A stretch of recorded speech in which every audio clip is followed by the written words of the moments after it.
আসসালামু আলাইকুম। তোমরা সবাই কেমন আছো? আশা করছি সবাই ভালো আছো।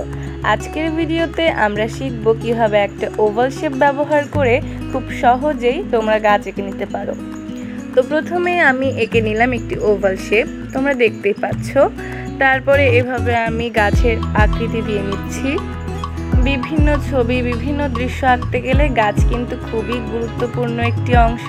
গাছ ছাড়া কিন্তু সব ধরনের ছবি ভালো লাগে না, ফুটে ওঠে না। তো তোমরা যদি এভাবে গাছ আঁকতে শিখে যাও তাহলে তোমরা অনেক সহজে গাছটি এঁকে নিতে পারবে। বিশেষ করে যারা নতুন তাদের জন্য আঁকতে অনেক সুবিধা হবে। মোটামুটি একটি শেপ আসার পর আমি আরও বাড়তি কিছু পাতা এঁকে নিচ্ছি। এতে করে গাছটি দেখতে আরও সুন্দর এবং বাস্তব লাগবে। এখন গাছটির গুঁড়ি এঁকে নিচ্ছি।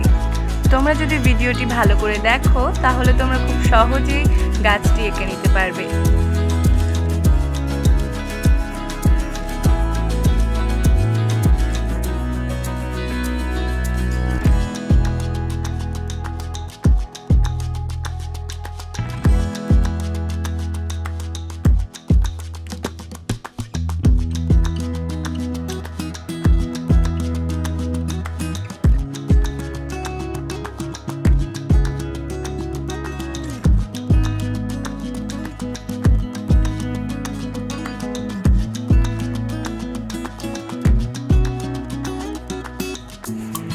আমাদের গাছটি প্রায় আঁকা শেষ, আর আঁকা শেষ হয়ে গেলে আমরা গাছটি রং করে নিব।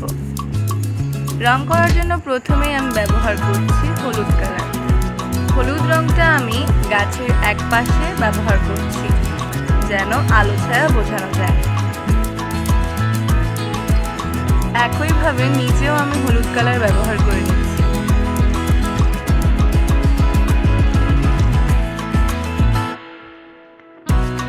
হলুদ রংটি করা শেষ, এখন আমি দিব হালকা টিয়া রংটা। হালকা টিয়া রংটা এমনভাবে অ্যাপ্লাই করতে হবে যেন হলুদ যে কোনো পেইন্টিংয়ের ক্ষেত্রেই হালকা থেকে গাঢ় মাধ্যমে যেতে হয়।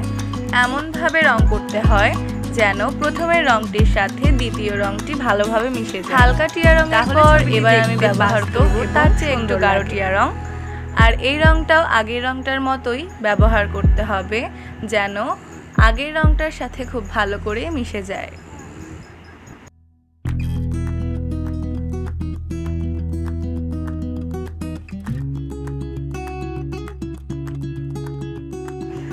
তারপর আমি ব্যবহার করছি এই সবুজ রংটা।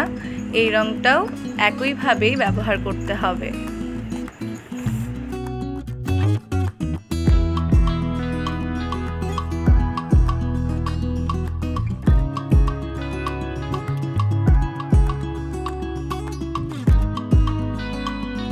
এবার আমি ব্যবহার করছি নেভি ব্লু রং।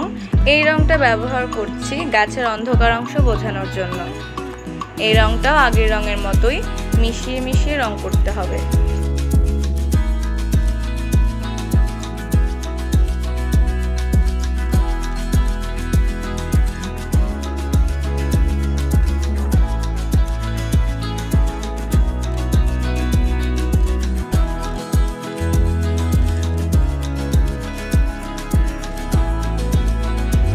এবার গাছের গুঁড়ি রং করার জন্য নিয়ে নিয়েছি এই 4টি রং। আগের অংশটুকুর মতোই 4টি রঙও শেড আকারে ব্যবহার করতে হবে। প্রথমেই দিয়ে দিচ্ছি কালো রং, তারপর দিয়ে দিব গাঢ় বাদামি রং।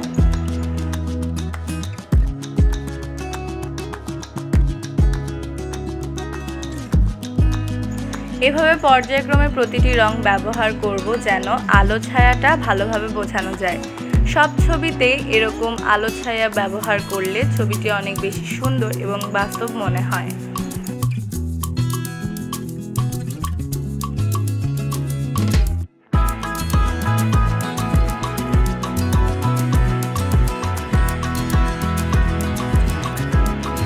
গাছের গুঁড়িও করা শেষ। এবার আমরা করব মাঠের অংশটুকু। সেখানে প্রথমে আমি হলুদ রং দিয়ে নিলাম, তারপরে আমি দিব হালকা টিয়া রংটা আগের মতোই শেড আকারে।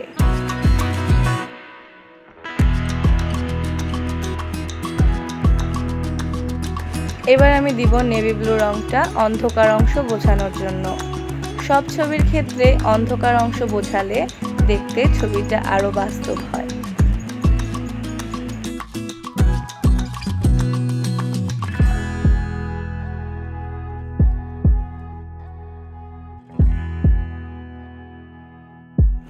এভাবে খুব সহজে ছবিটি এঁকে ফেললাম। আশা করছি তোমাদের ভালো লেগেছে এবং এখান থেকে তোমরা কিছু শিখতে পারবে। আমার ভিডিওটি ভালো লেগে থাকলে অবশ্যই পাশে থাকবে। ধন্যবাদ। আসসালামু আলাইকুম।